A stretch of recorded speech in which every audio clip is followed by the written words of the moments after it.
They started the show. This was October 17th, I believe, right? Correct? Boy, that means Halloween.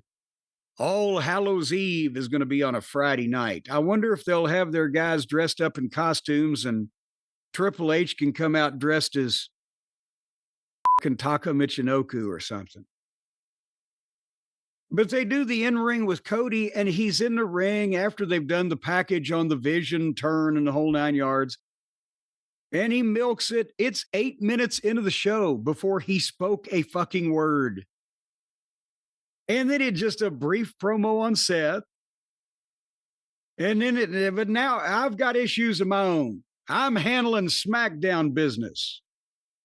Drew McIntyre and Jacob Fatu are having a number one contender match, and I'm going to be ready for whoever. And that was it.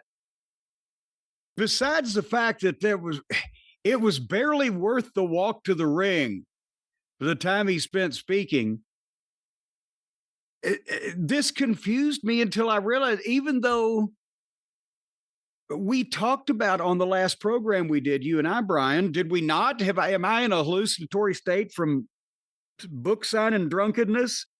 Didn't we talk about all the publicity that everybody's reported Jacob Fatu was injured and was going to be out and blah, blah, blah already? Yeah, Experience 604 just came out.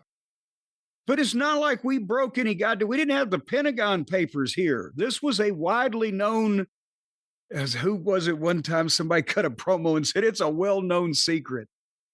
But it was a widely known thing that Jacob Fatu was injured amongst the wrestling fan and reporter community at large. Was it not? That's the word that had gone around before SmackDown, yes. So they just said, well, fuck it. We're just going to act like he's going to wrestle, and then we're just going to beat him up in the back. But how did these things get out to that wide an extent if that's not in their plans of what they're going to be doing? Because whatever the case, it never will get to it. So that was the first segment. What'd you think of Cody's energy? Again, we've talked about how Cody's kind of been minimized over the last several months, even though he's still the world champion. But what'd you think of anything different you see, or is everything as good as normal? I didn't pay that much attention because I was waiting for him to get to the point, and he started leaving by the time that I was still waiting. I thought there was going to be some, and like everybody else, I was turning my head and looking to the back. In this case, I was turning my head and looking to the kitchen. But I was waiting for who was going to come out. They didn't come out.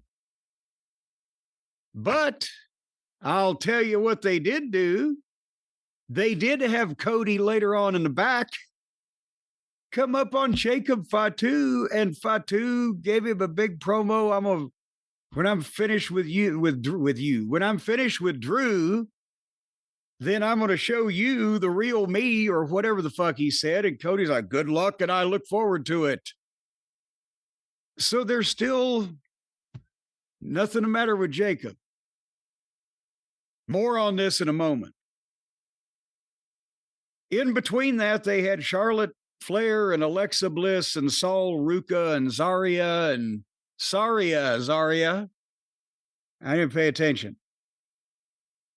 Any comments on Cody yourself before we move along to what they've done to Sammy?